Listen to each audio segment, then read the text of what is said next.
नमस्कार। आमतौर पर हम कई बार पृथ्वी के नष्ट होने की खबरें सुनते रहते हैं, जिसको लेकर कई तरह की भविष्यवाणियां भी की गई। हालांकि पृथ्वी के नष्ट हो जाने वाली खबरों में या इन बातों में कितनी सच्चाई है ये तो कहा नहीं जा सकता, लेकिन हाल ही में नासा के वैज्ञानिकों ने एक बहुत बड़ा दावा किया है। अपनी एक स्टडी में नासा ने यह साफ कर दिया है कि 9 साल बाद धरती तबाही का मंजर झेलेगी। ऐसे में सवाल यह है कि अगर धरती तबाह हो जाएगी तो हमारे पास धरती के अलावा और क्या विकल्प हो सकता है। तो नासा ने इस सवाल का जवाब भी तलाश लिया है।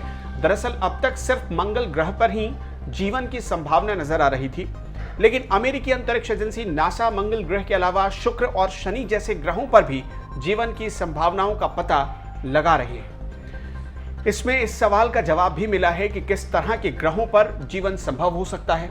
अध्ययन में कहा गया है कि पृथ्वी की तरह अपनी दूरी पर मामूली झुकाव वाले बहिर्ग्रह, यानी कि वो ग्रह जो हमारे सौर मंडल के बाहर स्थित हैं, जिसकी सबसे पहले खोज करीब 30 साल पहले यानी साल 1992 में हुई थी, जिसे लेकर कहा गया कि ये ग्रह ऑक्सीजन युक्त वातावरण की क्षमता की वजह से जटिल जीवन की संभावना रखते हैं। दरअसल किसी भी ग्रह पर जीवन के लिए कई कारक निर्भर करते हैं, जिसपे ग्रहों को गोल्ड लॉक क्षेत्र में होना चाहिए ताकि वहां पानी की मौजूदगी हो, और धरती जैसी एडवांस लाइफ के लिए वातावरण में ऑक्सीजन होनी चाहिए।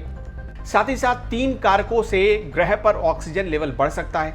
एक, लंबा दिन, उच्च सतही दबाव और प्लेट टेक्टोनिक्स के महाद्वीपों का निर्माण। ये सभी समुद्र के संचलन पैटर्न और इससे जुड़े पोषक तत्वों को प्रभावित कर सकते हैं।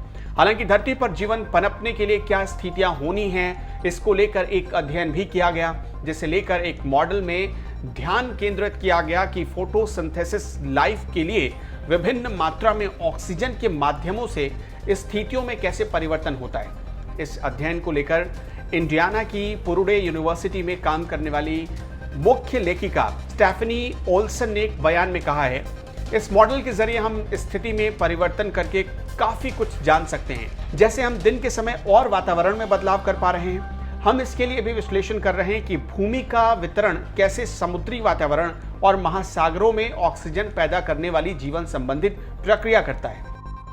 अभी तक के अध्ययन बताते हैं कि 3500 प्लैनेटरी सिस्टम्स में से 4700 से अधिक बहिर्ग्रह की खोज की गई है। इसमें से 800 से ज्यादा में एक से अधिक ग्रह हैं।